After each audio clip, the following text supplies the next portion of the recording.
श्रीवर्धमानमर्हन्तम् नत्वा बालप्रबुद्धये विरच्यते मितस्पष्ट संदर्भन्यायदीपिका। न्यायदीपिका जीवनातली सर्वश्रेष्ठ निधी आहे.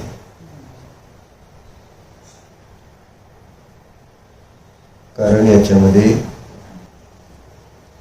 खऱ्या आनंदासाठी कारणभूत असणाऱ्या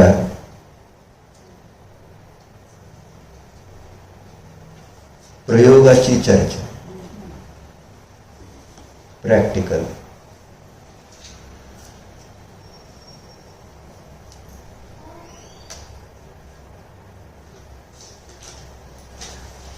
कारण प्रयोग माहिती नाही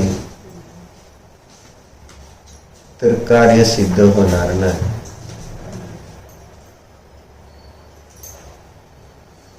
शब्द आगम ज्याला म्हणते, युक्ती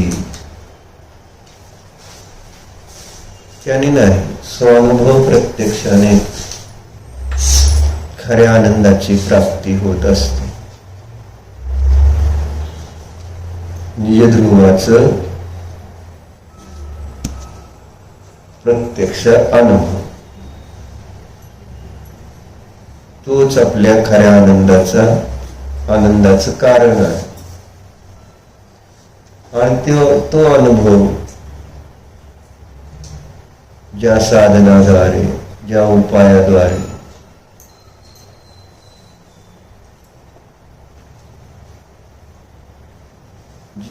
होतो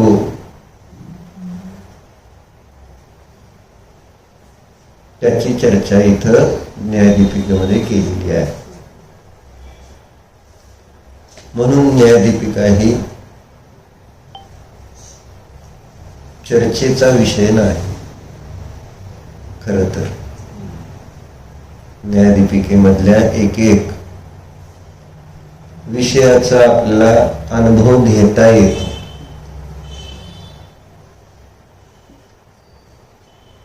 कारण विषयाचा अनुभव गोचर आहे. कारण ज्ञान अनुभव गोचर आहे. अनुभवानेच ते प्रतीतीला येतं सर्व जीवांना. बाकी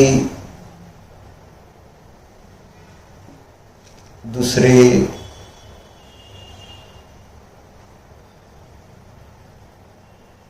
विषय भले अनुभवता येतील अथवा नाही, परंतु ज्ञान हे स्वसंवेदी आहे.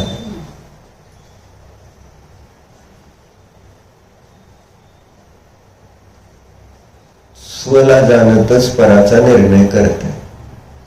चेतन आहे.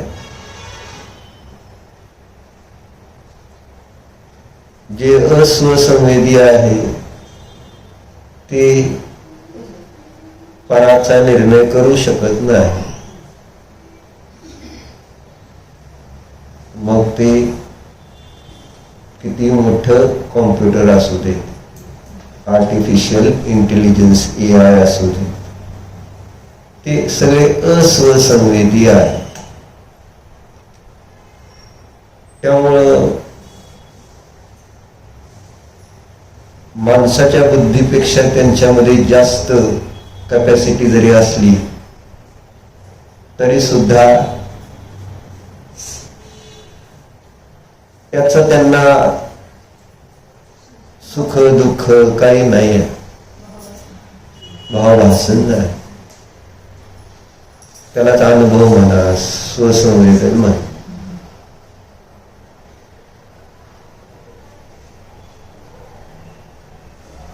म्हणून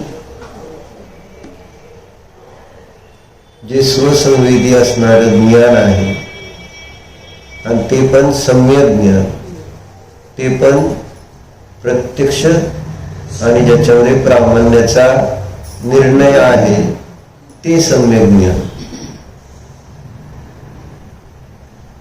की ज्याचा विषय निज ध्रुव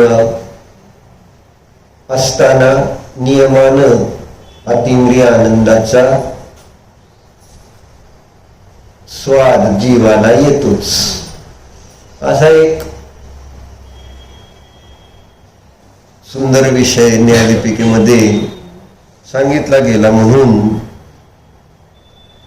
ही न्यायदीपिका काय म्हटली? जीवनातील सर्वश्रेष्ठ निधी म्हटली. ज्याला आनंद घ्यायचा आहे त्यांनी याचा प्रयोग करूनच बघावा. आहे की काय म्हणायचं, सांगी वांगी नाही, नुसतं सांगून असे चिकार सांगणारे आहेत. इथं प्रयोगाची अपेक्षा आहे, इथं केवळ ऐकण्याची अपेक्षा नाही. नाहीतर त्याची मज्जा नाही. व्यवहारात पण तेच आहे. जोपर्यंत त्या ज्या भोगाचे विषय त्याचा स्वानुभव नाही घेत तोपर्यंत तो आनंद काय येणार? जो ज्या भोगामध्ये आनंद म्हटला जातो व्यवहारात, जोपर्यंत आपण अनुभव नाही घेणार तोपर्यंत कुणी कितीही कसंही वर्णन करू दे त्याचं केवळ आकुलता उत्पन्न होईल. आणि जेवढं जास्त वर्णन केलं जाईल तेवढी आकुलता जास्त होणार. कुणाला? ज्याला अनुभव नाही आलेला त्याला.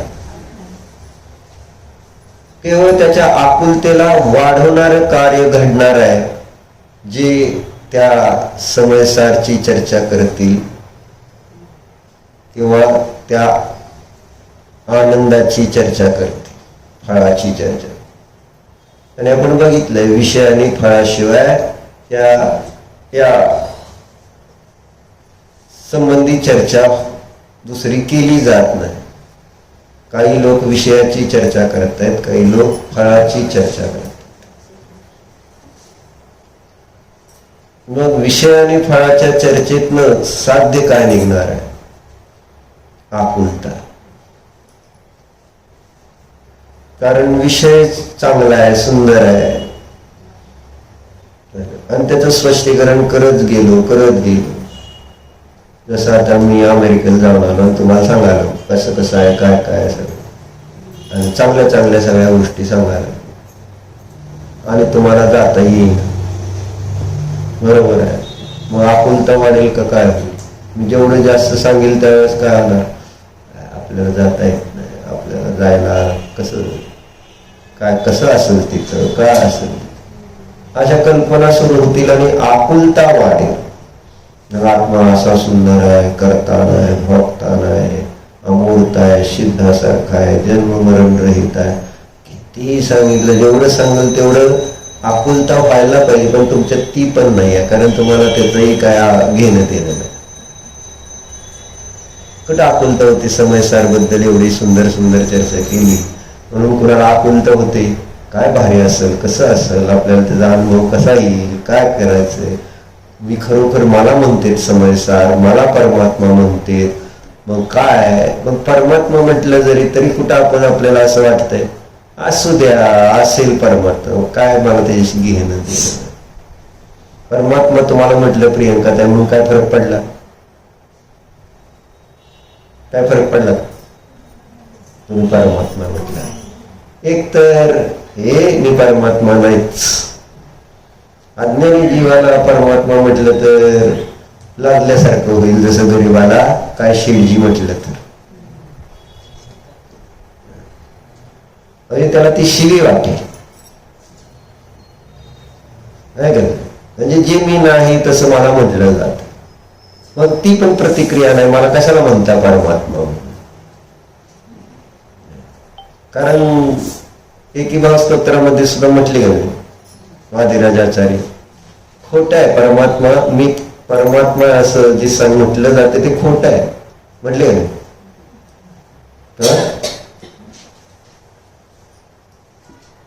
प्रादुर्भूत स्थिरपद सुख त्वामानु ध्यायतो त्वय्येवाहं स्वैतिमती उत्पद्यते निर्विकल्पा मिथ्येवेयम तदपि तनुते तृप्तिमभ्रेश रूपम दोषात्मानो प्यभिमत फला पारिजाता भवन. दोषात्मानो पारिजाता नाही,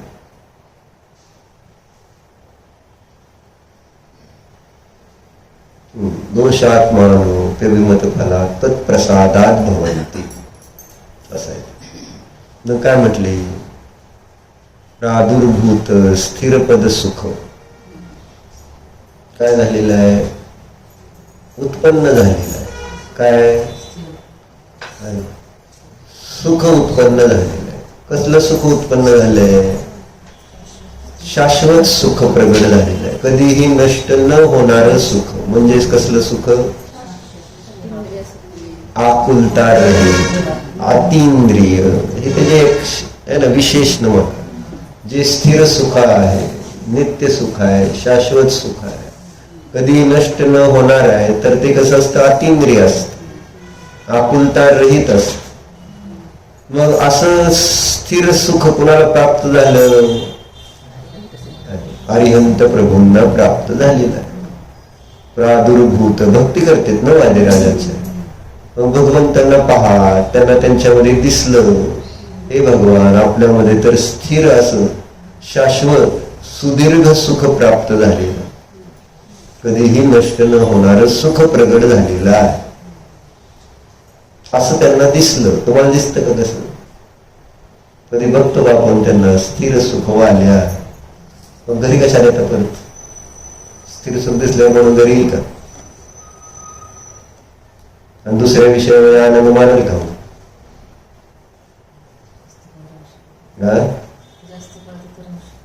आंबा राहिलं तर काय होतं? कोण म्हटलं नाही राहू शकत? मग काय वाढवाल का? विशुद्धी नाही असं म्हणायचं नाही. मी म्हणायचं असतं, तुम्ही म्हणायचं माझं चुकतंय. क्षमा म्हटलं तर चूक बरोबर होतं. आणि तुम्ही जे समाधान केलं त्यामुळे संसार वाढला तुमचा. म्हणजे अजून चारित्र्य मोह बांधलं, तीव्र बांधलं, याच्या पुढे कधीच दीक्षा होणार नाही लोक. माहिती आहे? कारण आपण कबूलच करा ना, हे स्वैराचार आहे ना. शास्त्र शिकून केलेला हा स्वैराचार. रडायला यायला पाहिजे ना, विशुद्धी नाही माझी. म्हणजे व्हेरी कॅज्युअल नाही. मला तुम्ही काय करता, तुम्ही काय म्हणता? रडणाऱ्या जीवाला सांगू शकतो आपण, किंवा काय ना रे, टेन्शन घेऊ नको, नाही तुला जमलं तर इतकं आकुलता करू नको. स्थितीकरण करताना ह्या गोष्टी, विशुद्धी कमी आहे काय, ती मी सांगतोय काय, ते सांगतात की सगळे स्थिर करणारे. मीच मला म्हणणार का माझी विशुद्धी नाही, मला जमत नाही. कोणी आपल्याला सांगायला लागलं तर पहिल्यांदा विनय पाहिजे ना, याला अविनय म्हणच. म्हणजे कुणाचा अविनय? स्वतःचाच अविनय. का मला बसता येत नाही, काय चुकतंय माझं, माझी प्रगती का नाही होत, हे आतून जर त्या भरत चक्रवर्ती सारखं, भरत चक्रवर्ती काय सारा सुद्धा मनुष्य होता काय? त्याला जे खेद होता ना, ते खेद तुम्हाला कळणार नाही किती खेद असत. समजा तुमचा पोरगा चुकीचं काय बोलला तर तुम्हाला आतून किती खेद होईल? निरंतर खेद राहील का नाही?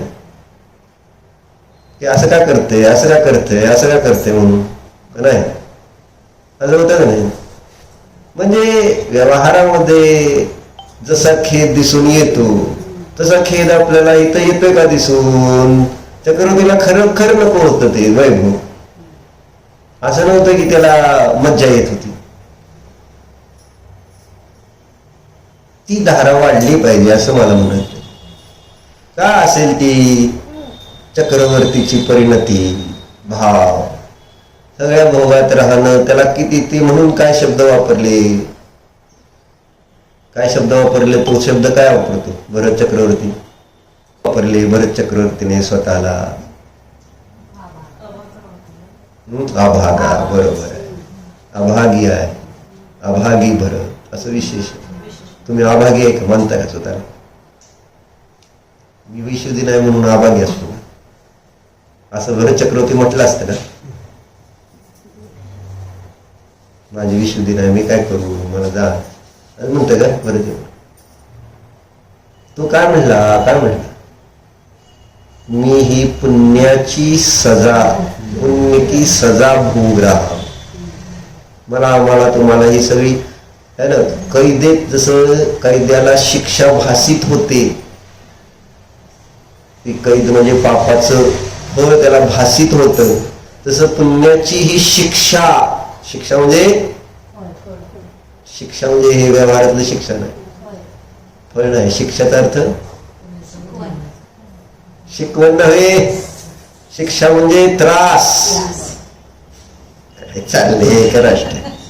पुण्याची शिक्षा म्हणजे पुण्याचा त्रास आहे, मला भोगावा लागतोय तो.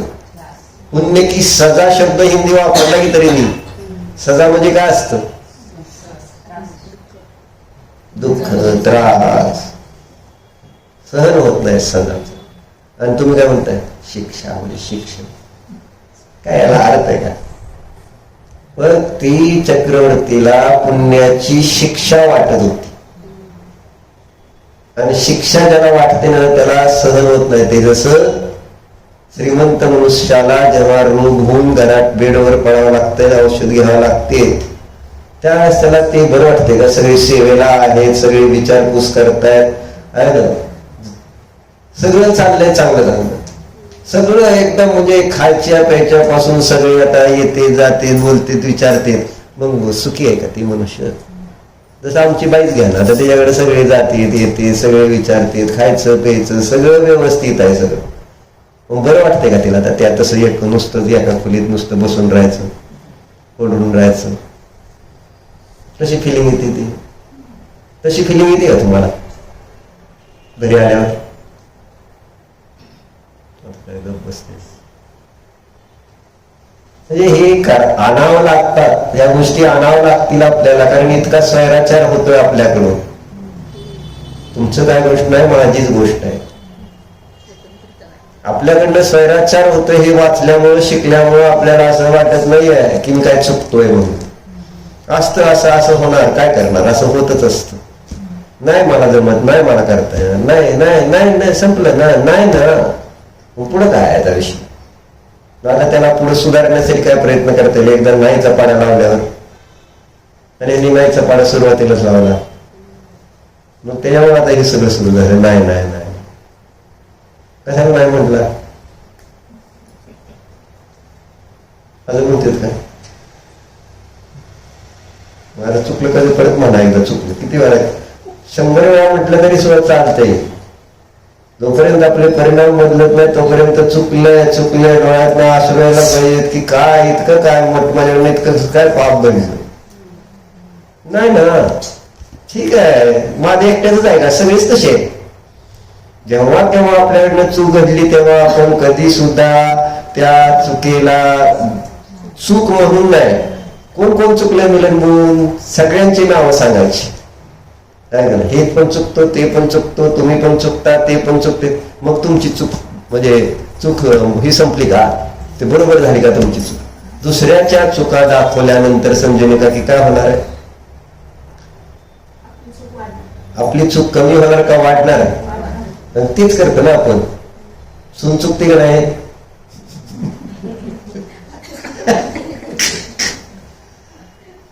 असंच आहे.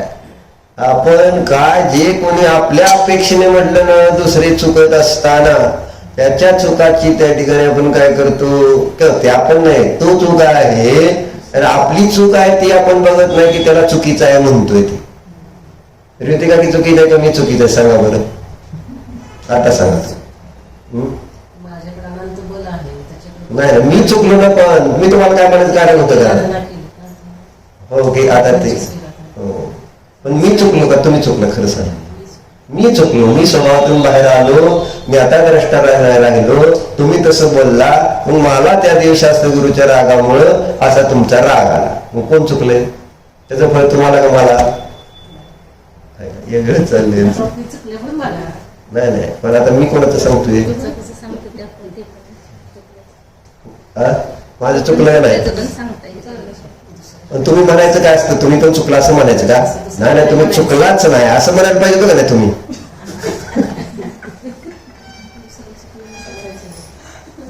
गुरुला असं म्हणतो का तुम्ही? तुम्ही पण चुकलाय राव, तुम्ही आता आम्हाला प्रतिक्रिया सगळं सांगताय, तुम्ही पण चुकतायच की. तुमचं काय सगळं बरोबर असतं का? त्यांना पुन्हा हा त्यांच्याकडनं पण घेताय, यांच्याकडनं घेताय, तुम्ही पण चुकताच की. असं असं करूला म्हणता येते म्हणलं चांगलं आहे का? पण चुकलेलं आहे हे जाणतेत ज्ञानी सगळे जाणतात की चूक काय घडते, आतून कळतंय त्यांना की नाही. म्हणून महाराजांची डायरी वाचा, सहजानंद वर्णीची डायरी वाचा, 1957 का 58 डायरी वाचतोय आता वर्णीजींची, महाराजांची वाचून झाली. तेच लिहिलं त्यांनी की मी का बोलतोय म्हणून. मौन राहिलं तर सगळ्यात चांगलं आहे, बोलल्यामुळे हे सगळा विषय वाढतो. किती वेळा आपण ती गोष्ट ऐकली त्या साधूची, जे बोलल्यामुळे फसला तो, बोले सो फसे. राजाला पोरगा होत नव्हता, त्या साधूजवळ गेला, साधूने मग सहज आशीर्वाद, बरं होऊन जाईल तुला पोरगा, आहे ना. होऊन जाईल म्हटल्यानंतर इकडे तिकडे कोणी जीव एखादा त्याच्या गर्भात टाकवा, ज्या त्यांच्याकडे जरा ही होती विद्या, पण कोणच नाही. शेवटी म्हटले आता आपण शब्द दिला तर आपल्याला आहे ना पाळला पाहिजे, आणि स्वतःच मरावं लागलं, आणि त्याच्या गर्भात जाऊन त्या राणीच्या त्याचा पुत्र राजाचा म्हणून जन्मावला. नियम काय केला होता त्याने, मग बोलायचं नाही. हे बोललो म्हणून माझी ती त्या भावातच मी मोक्षाला गेलो असतो गपची, पण बोलल्यामुळं मला त्या शब्दाला आहे ना, शब्दाला जाग राहण्याच्या हेतूने मला पुन्हा मरावं लागतं. इथं पण दुसरं तिथं जाऊन जन्मावं लागते. गर्भातलं दुःख वेगळं, जन्मायचं दुःख वेगळं, अजून एक संसार किती काळाचा वाढला तो वेगळाच. एवढं सगळं मला दुःख केवळ मी बोललो म्हणून. जर आशीर्वाद दिलाच नसता, बोललोच नसतो, तर माझ्यावर ही आपत्तीच आली नसती. म्हणून बोलायचं नाही. बोलता येत नव्हतं त्याला, बोलता येत होतच की माहिती आपल्याला सगळ्यांना, पण बोलत नाही. राजा परत दुःखी, बोलत नाही. दंडी पिटवली का नाही त्यांनी, मग त्याला ज्यांनी कोणी बोलतं करेल त्याला अर्ध राज्य बक्षीस, अर्ध राज्य काय, सगळे प्रयत्न करते पण बोलतोय कुठेही. मग तसं आपण गप बसतोय कधी? आपण असं कधी गप बसतो का? माहिती का की बोलल्याशिवाय चैन पडते का तुमच्या मैत्रिणींना? बोलायचं, सारखं बोलायचं, बरोबर आहे का? त्या एकदा बोलला तरी एवढं मोठं फळ भोगावं लागलं. जसं हे नुसतं बोलल्या माझी विश्रुती नाही म्हणून, तर किती मोठं फळ चाललंय बघितलं का हे शास्त्र, नुसतं बोलल्यामुळं. आणि मग पुढं ते पक्षीचं जाळ टाकलं त्या पारद्याने, आणि धान्य टाकलं, पण काय पक्षीच बसना ते येऊन कोणी. मग चालला होता उदास होऊन निघून, काढून जाळलं, पण तेवढ्याच पक्ष्यांचा आवाज आला, चिव चिव चिव. परत त्यांनी टाकलं, परत धान्य टाकलं, आले पक्षी आणि अडकले त्याच्यात. आणि हे सगळं दृश्य कोण बघितलं? राजकुमार, तो साधूचा जीव राजकुमार झालेला. आणि काय वाक्य बोलला? काय बोलला? बोले सो. मी बोलतोय म्हणून तर फसलोय, नाहीतर काय बोलू नसतो तर काय तुम्हाला हे संबंधच नसता. शांततेनं आपलं तुमच्यासारखं समोर ऐकायला बसलो नसतो का गपचिप. बोले सो फसे, बोलला आणि फसला, असं एवढंच बोलला, गप झाला. त्या बिल्लाने ते त्या पारध्याने ऐकलं, राजाकडे गेला पळत पळत, तुमच्या पोराला बोलता येते. मग काय बोललो पोराला, परत म्हटले काय ते म्हटलं, मग काय परत मग म्हटल्यानंतर मग राजाला राग झाला ना, की आपल्याला साधा पारधी सुद्धा चेष्टा करतोय. चेष्टा केल्या तरी झालं, हे बोलत नसताना सुद्धा बोलतोय म्हणून सांगत आलाय हा, म्हणजे राजाची चेष्टा करायला लागलाय. है राग आला राजाला, फासावर चढवा त्याला. फासावर चढवा म्हणल्यानंतर काय, मग शेवटची इच्छा विचारली, काय म्हटले, फक्त मला एकदा राजकुमारला भेटाय. सगळ्यासमोर राजकुमारला बोलवलं. म्हटले मला मारायचं दुःख नाही, पण मी खोटं बोललो म्हणून मला त्या ठिकाणी ही जी शिक्षा दिली जाते ते मला नको आहे. तेवढं एकच वाक्य बोल म्हटले, मला परत फासावर चढलो तरी माझी काय अडचण. मग तिथे राजकुमार बोलला, बोले सोप असते, कारण दया तर होतीच त्यांच्या हृदयात. आणि मग त्यांनी सगळी गोष्ट सांगितली स्वतःची, की का बोलत नाही आम्ही.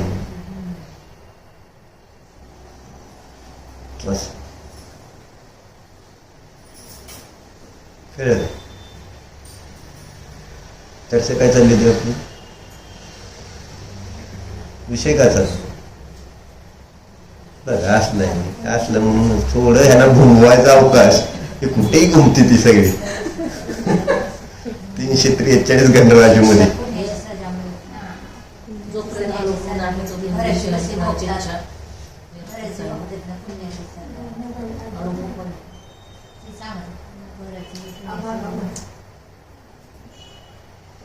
काय बोले सोफाशी गपच बसते नाही ना काय नाही तारा काय कशाला बोलायचं उगाच फसायला.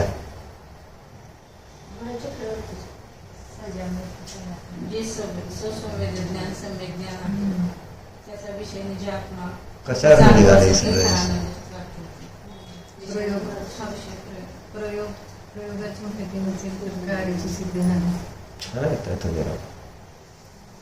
काय सांगत होतो विक्की?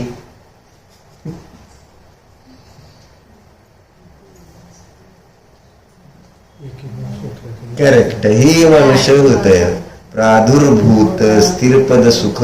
तिथून विषय निघाला की मंदिरात जाऊन आपण देवाला असं सुखी बघतो का म्हणून यांना मी टोकलं होतं. तुम्ही तर ते म्हटलं हो मी बघते. मग मी म्हटलं का बसत नाही, त्याच्यावर नाही सगळी पुढच्या गोष्ट घटना निघाला.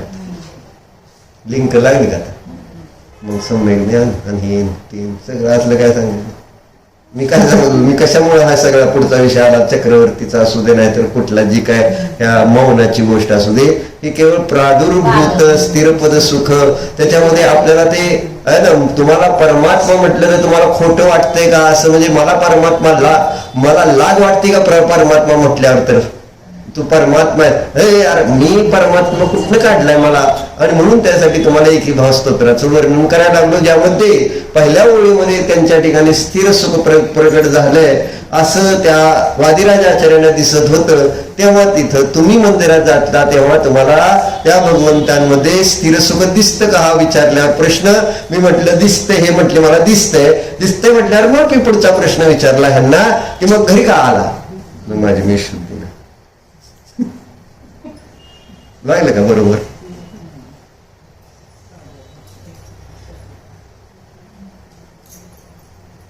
म्हणजे चर्चा कशासाठी चालतोय? आपण जे नाही आहोत तसं आपल्याला म्हटलं जात असताना सुद्धा आपल्याला म्हटलं फरकच काय कोणत्याच गोष्टीने पडत नाही आहे. आणि त्याचं कारण काय? अनुकूलता. काय सांगितलं? पुण्याचा उदय चालू आहे.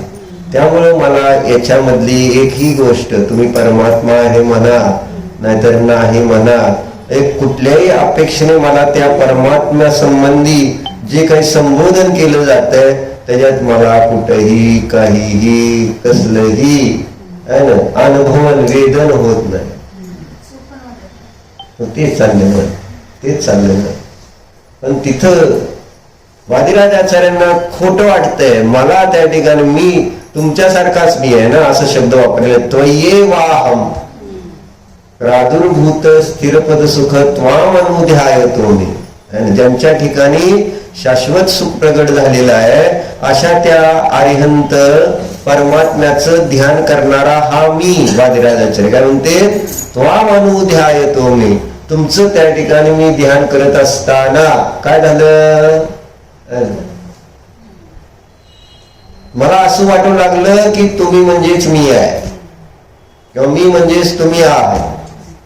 त्वयेवाहम त्वयेव. आणि मी तुमच्यासारखाच आहे असं मला वाटू लागलं उगच. सइतिमती उत्पद्यते निर्विकल्पा. अशी माझ्यामध्ये छान अशी बुद्धी उत्पन्न झाली. ज्या बुद्धीमध्ये राग नव्हते, द्वेष नव्हते, विकल्प नव्हते, चिंता नव्हती, अशी सुंदर माझ्या त्या ठिकाणी बुद्धी उत्पन्न झाली जेव्हा मी तुमचं ध्यान करायला लागलो. तेव्हा भगवंतांचं दर्शन करताना असं ध्यान लागतं का आपलं? निर्विकल्प त्वयेवाहम मी तुमच्यासारखाच आहे असं ध्यान लागतं का आपलं? थोडं तर लागायला पाहिजे, प्रयत्न करायला पाहिजे, पण गोंधळच इतका. म्हणून ध्यानाची ठिकाण कोणती नसली पाहिजेत त्याचा विस्तार, ज्याला धर्म ध्यान करायचंय ना, कारण मंदिरामध्ये आपण जे देवदर्शन करतो ते धर्म ध्यान आहे. असं धर्म ध्यान ज्याला करायचंय त्याच्यासाठी त्या ठिकाणी सगळ्या गोष्टी दिलेल्या आहेत की या ठिकाणामध्ये हे धर्म ध्यान होत नाही म्हणून. धर्म ध्यान न होण्याची ठिकाणं सांगितली. दुकान हे धर्म ध्यान होऊ शकत नाही. छान म्हणजे हे प्रॅक्टिकल उत्तर आहे. प्रॅक्टिकल उत्तर काय की नाही, गोंधळ आहे. आमच्या सारख्या ज्यांची अजून सुरुवात आहे, अजून आमची बुद्धी मोहाने ग्रस्त आहे विशेष, त्यांना जर दुकानात बसून मी ध्यान करतो म्हटलं तर सोडा, तेच ते अनायत नाही. म्हणून त्यांनी सांगितले एकांतात. म्हणून मग मला एक विचार आज सकाळी वाजता आला, जेव्हा हे निषेध करत होते ध्यानाची जी स्थान आहे धर्म ध्यानाची. मग म्हटलं ही आपली जितके म्हणून तीर्थक्षेत्र आहेत, सिद्धक्षेत्र आहेत, अशी एकांतात डोंगरावर का? कुणाचाही जिथं डिस्टर्बन्स नाही असं लक्षात घेतलं पाहिजे. कुठलंही आपलं तीर्थक्षेत्रात आम्ही ह्याला गेलो बावन गजाला, कसं होतं तिथं वर एकदम शांत, ते डोंगर, तो एरिया सगळ्यापासून अलिप्त, आपोआपच विकल्प कमी होणार अशी ती जागा. काय मधुर मिलन मध्ये गेल्यावर विकल्प होते का निर्विकल्प होतो रे? जसं आपण जाऊ तसं. ध्यानाला गेला तर निर्विकल्प, पण जर ध्यानाला नाही गेला तर मात्र ते लक्ष जसं असेल त्यानुसार लक्ष पाहिजे. काय लक्ष घेऊन जात? म्हणून मंदिरात गेलो तर लक्ष घेऊन जायला पाहिजे ना. ये वाहम, हे जर लक्ष माझं नाही रस नसेल तर मी तिथं जाऊन निर्विकल्प होणार कसं? मला तिथं आनंद येणार कसा?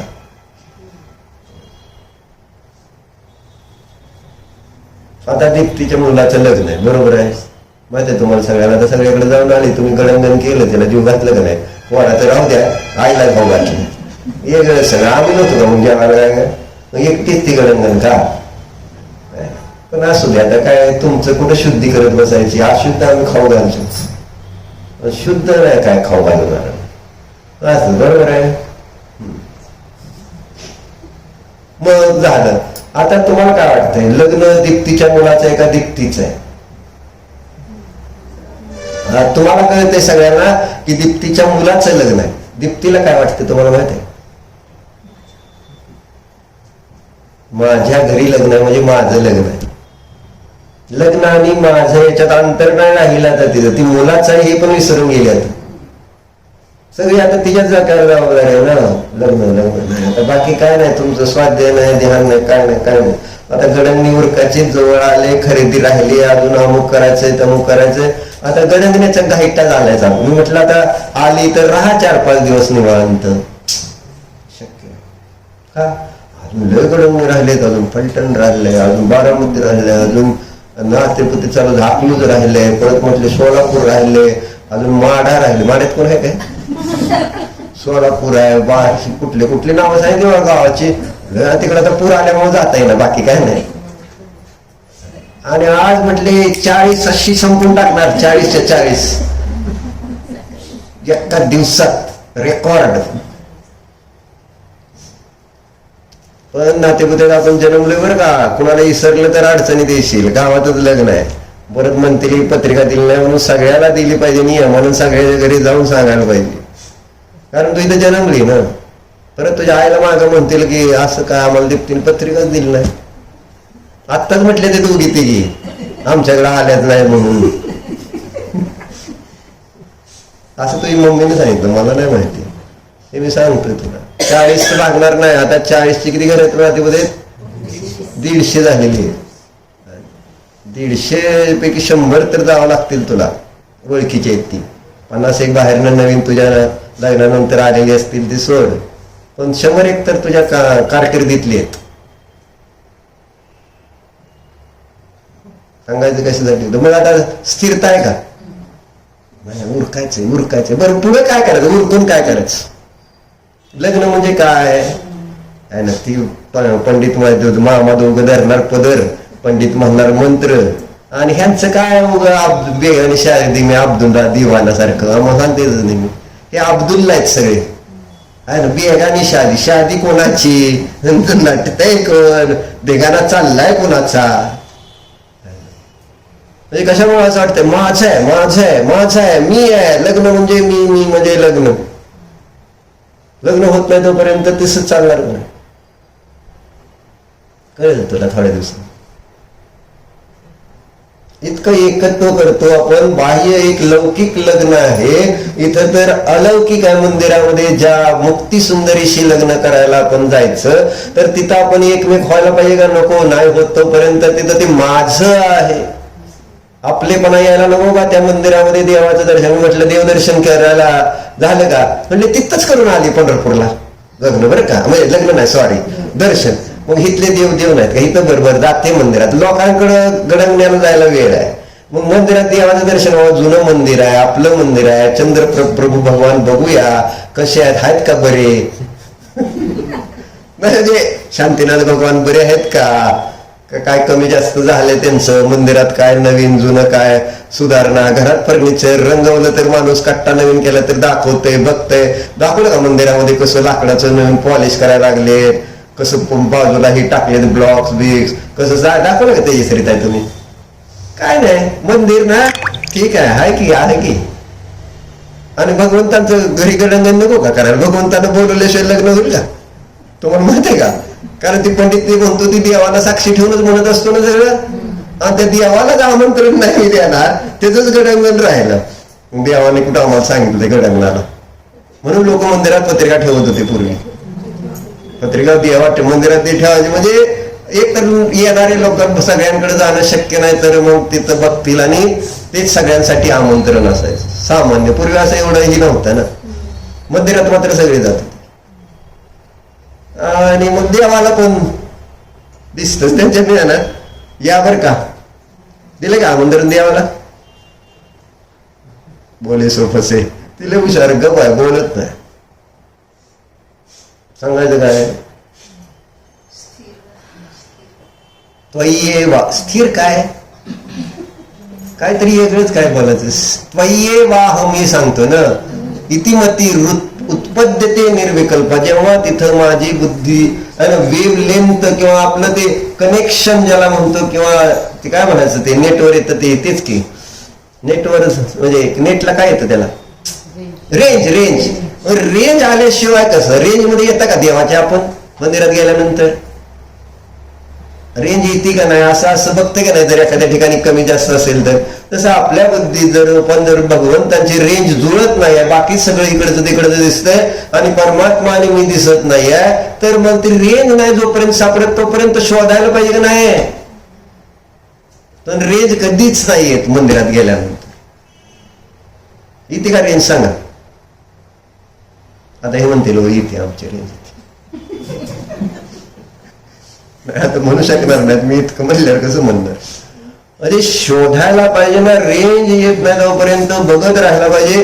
काय भानगड आज काय देवाबद्दलचं माझी भक्ती ना, देव भारी का वाटणार, देव आनंदी काय दिसतेत, कसे दिसतेत, हे सगळं शास्त्रात भक्ती तेवढं भारी भारी लिहिलेलं आहे की तुम्ही असे भारी आहेत तसे भारी आहेत. अल्पश्रुतम आहे ना, श्रुतवताम काय ते परिहास धाम तद्भक्तिरेव मुहुरी गुरुते बलान्मान यत्को किल किल मधव मधुरम विरवते तच्चाम्र चारु किलका निकरैक हेतू. असं ते कसं काय लिहिते की माझी भक्ती मी मला वाचाळ करते. वाचाळ केले का कधी देवाने आपल्याला? बोलतं केलंय का? म्हणजे बडबडत राहते. देवासमोर बडबडतो का? बाकी सारखी बडबड चाललेली असते सगळीकडे, पण देवासमोर बडबडतो का आपण? वाचाळतात तिथे यायला पाहिजे का नको? पण देवासमोर कोण बडबडतं तर का? किती बोललं पाहिजे देवाशी? सांगितलं ना परवा, ध्यानाला मौन बसवलं तर मुलं किती बोलत होती. मौन म्हणजे मनात भरपूर बोलत होते असं सांगू. मग तसं मंदिरात पोचल्यावर देवाशी मनात बोललं पाहिजे का? देवाबरोबर मनात बोला ना, तुम्ही असं आहे, तुम्ही तसं आहे, तुम्ही किती चांगलं आहे, तुमचं कसं आहे, काय आहे, कितीतरी गोष्टी आपण देवासंबंधीच्या बोलू शकतो. तेच पूजन असतं. पूजन म्हणजे काय वेगळं? तो नुसते दिले शब्द म्हणायचे तुमच्या बुद्धीनं तुम्हाला ते देव दिसू देत ना. दुसऱ्याच्या बुद्धीनं काय ठीक आहे, पण दुसऱ्याची बुद्धी पण वापरा. म्हणजे ते पूजनाचं वाचा, भक्ती लिहिलेला वाचा, पण जोडले जायला पाहिजे ना. त्यांनी त्याला आपल्याला मदत केली कशा पद्धतीने तुम्हाला देवाशी. म्हणजे पूर्वीमध्ये फोन असे डायरेक्ट आपल्याला लावता येत नव्हते आहे ना. आधी उचलायचा फोन काय आहे ना, हे नंबर सांगायचा, मग ते जोडून द्यायचे. किंवा मग आपल्याला कुठे बाहेर गाव लावायचं म्हटलं तर हॅलो ट्रंक बुकिंग द्या. मग ट्रंक बुकिंगला मग म्हणायचं ही माझा नंबर अमुक आहे आणि तिकडचा नंबर अमुक आहे. मग ते थोड्या वेळाने मग ठेवायचा. मग ती थोड्या वेळाने आपल्याला लाईन जुळली की लावून द्या ना. असं ते मध्ये ट्रंक बुकिंग करून देणारे, आपले जोडून देणारे, हे सगळ्या भक्त आहेत रचलेल्या. मग ते बरोबर आहे तुझं. मग कवा करायचं? सुनाशी हितगुज करते मग देवाशी का करायचं? असा इच्छार्थ हितगुज. जायचं का मंदिरात तिथं? मग गडमेरला जेवायला तिकडं आधी मंदिरात जाऊन ये. सगळ्या गावभर तेजसरीनं नेहलं, पण मंदिरात काय नेलं नाही. मंदिरात नाही का कोणी आपलं पाहुणे? आणि भगवंतांनाच आप्त म्हटलेलं आहे, तेच खरे आपले आप्त आहेत. बाकी सगळे तर जेवायला सगळं बोलवत नाहीत. सांगायचं असं ते बघा काय सांगायचं काय वयेवाहम सैतिमती उत्पद. आणि जेव्हा त्यांना वाटायला लागलं, बघा पुढं काय लिहिलं, त्यांना वाटायला लागलं मीच देवासारखा, मीच देव आहे. ते म्हटले मिथ्येवेयम. नाही नाही नाही नाही, मी चुकतोय. तुम्ही कुठं, मी कुठं, आणि मी तुमच्यासारखं स्वतःला अनुभवायला लागलोय. नाही नाही, क्षमा करा क्षमा करा क्षरा, मी नाहीये तुमच्यासारखा. मिथ्येवेयम, ही माझी बुद्धी जी झाली ती जरी खोटी असली, परंतु मला जेव्हा तशा प्रकारचा दिसतो, मी तुमच्यासारखा दिसतो, त्यावेळेस त्या ठिकाणी मला एकदम आनंद येतो. तृप्तिमभ्रेश रूपाम असं म्हटलं. आणि दोषात मानो, जे आत्मा दोषी आहेत आणि त्यांना त्यांच्या इच्छित फळाची प्राप्ती होऊन जाते. यात काय आश्चर्य. अभिमत फला तत्प्रसादात भवंती.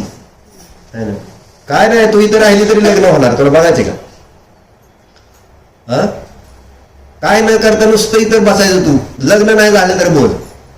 अरे काय म्हटलं, मिया बीबी राजी तो क्या करेगा काजी. तुम्ही काजी सारखं मोकळ्यात जसं काय काजीच लग्न करून देतोय. काय संबंध नाही तुमचा. बघ तुला, तुम्ही कायच करू नको, जाऊ सो नको. काय त्या दोघांनी लग्न केलं तर बोल. नाही मग मी येत नाही म्हटल्यावर आम्ही लग्नच करत नाही असं म्हणतात का? बघू तुला काय वाटतंय, म्हणतील काय? गॅरंटी आहे. पण तरी सुद्धा नाही नाही नाही नाही, मी असल्याशिवाय कसं, मी पाहिजेच ना मध्ये, मी पुढेच मी मुलाची आई आहे असं कसं म्हणून चालतंय. मी मुलाचा मामा आहे, पुढं पुढं मामी आहे मी, असं होत. म्हणून सांगायचं होतं की आपल्याला त्यांच्याशी जोडता यायला पाहिजे. तर म्हणून म्हटलं न्यायदीपिका अशी आहे ती, त्याला जीवनातली श्रेष्ठ निधी म्हणून म्हटलं की तुम्हाला त्या स्वतःपासून वेगळं ठेवत नाही आहे. तुम्हाला त्या रूप, तुम्ही जे जसे आहात तशा रूपाने तुम्ही परमात्मा स्वरूप आहात, तर तुम्हाला परमात्मा स्वरूपाचं आणि साक्षात वेदन करून देतं. म्हणून न्यायदीपिकाला जीवनातली सर्वश्रेष्ठ निधी म्हटली. हे लक्षात घ्यायला पाहिजे. दिस इज प्रॅक्टिकल. हे शब्द नाही आहेत. महत्वाच्या गोष्टी कोणत्या आहेत की आपल्याला ते प्रयोग करता यायला पाहिजे. प्रयोग करायचा पण पुरुषार्थ केला पाहिजे. त्या पुरुषार्थ, ती पुरुषार्थाची चर्चा आहे न्यायदीपिकेमध्ये. सम्यक ज्ञान म्हणजे परमपुरुषार्थ आहे. म्हणून त्याला जीवनातली सर्वश्रेष्ठ नदी म्हटली. चिंतन करा. ओम नमः. काय आले कुठे?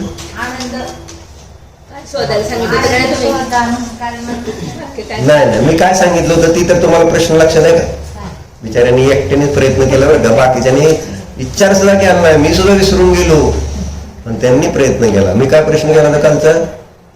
प्रश्न सांगा असं विचारलं होतं. हजारो ठिकाणी दाखवतो तुम्हाला. काय काय काय प्रश्न काय होता माझा? मार्शल म्हणून, त्याच्यामध्ये तो एक फुटबॉलचा कोच असतो मुलींच्या टीमचा, आणि त्या मुली एकदम अशा आळशी असते, त्या जास्त मुली बायका तुम्हाला माहितच आहे की त्याचं नाव प्रमदाच असतं, प्रमादी आहे ना. अशुद्ध माणसाला अशुद्ध जेवण खाऊ घालतील, पण शुद्ध माणसाला शुद्ध जेवण खाऊ घालत नाही. त्याला म्हणायचं प्रमाद, तुझं नाही हे जर चाललंय. तर सांगायचं काय, नाव घेतलं नाही कोणाला कळणार नाही, टेन्शन घेऊ नको. तर चर्चा काय, त्याच्यामध्ये दाखवलंय की एक गोल पोस्ट आहे आणि मग ते सगळा गोल पोस्ट झाकलेला असतो आणि एक बाजू फक्त एक जिथनं बॉल जाईल असा एका कोपरा फक्त तेवढा रिकामा ठेवलेला असतो आणि त्या कोपऱ्यातनं जर चेंडू त्या गोल पोस्ट मध्ये जाईल तरच म्हणजे त्यांना नाही जिंकायचं काही संबंध आहे, त्यांना जे पाळायचं शिक्षा दिलेली असते. मग तोपर्यंत जात नाही तोपर्यंत पळत राहायचं, राऊंड मारत राहायचे ग्राउंडला. कुणी पण एकाने त्या गोल पोस्ट मधल्या त्या कॉर्नर मधनं बॉल घालवाच. इतकं पळते एकदम, सुरुवातीला कॅज्युअली घेतात पण जेव्हा पळवलं मग सगळेजण दमले ताणलेले असते. मग प्रत्येक जण म्हणायचं बहुत भाव प्रयत्न कर पण ते आता मला होणार नाही काय नाही. आणि मग शेवटी एक जण कॉन्सन्ट्रेट करते बरोबर ती चेंडू त्या तेवढ्या बाजूतनं आत गोल पोस्ट मध्ये टाकते. मग आता कसं काय शक्य झालं म्हटले, गरज. तुम्हाला आता तुम्ही थकलाय, तुम्हाला पाणी पाहिजे, आता तुम्हाला आता होत नाही म्हणून तुम्ही ती केलं का नाही, तसं मला म्हणायचं. इतकी तीव्र इच्छा असेल तर तुम्ही आता माझ्या प्रश्नाचं उत्तर द्यायचाल, नाहीतर बसायचं इथं गपचीप, खाली कुलूप लावून टाक आणि वर पण लावून टाक इथं दोन्ही बाजूला. कुणी जायचं इथंच जेवायला देणार सगळ्याला, घरी नाही सोडणार तुम्हाला.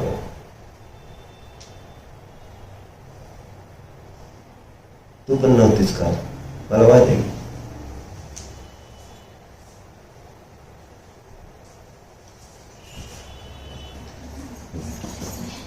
1 किलो सोनं द्या तुम्हाला सांगतो. 1 किलो सोनं देता का? मला अशी नाही आणायची, 1 किलो ठेवा मग मी सांगतो काय ना. त्या घरी सोडत नाही, बाहुबली येऊ दे काय होऊ दे. 1 किलो सोनं द्या, जाऊ दे. देता का? काय चेष्टा झाली म्हणते काय हो, घ्या बाबा. पण ती मला प्रश्न म्हणलं धगच नाही.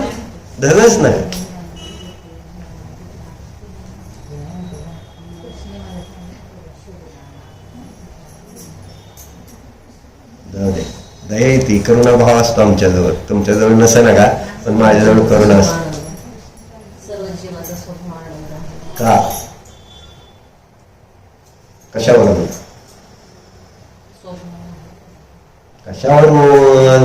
हेतू द्या ना. हेतू शोधायला लावला होता, हेतू शोधायला लावला होता, ते वाक्य शोधायला लावलं होतं. कारण सगळे जीव सुखाची इच्छा करतात म्हणून जीवाचा स्वभाव आनंद आहे असं वाक्य महाराजांनी त्याच्यात लिहिलेलं आहे. हे शोधायला लावलं होतं.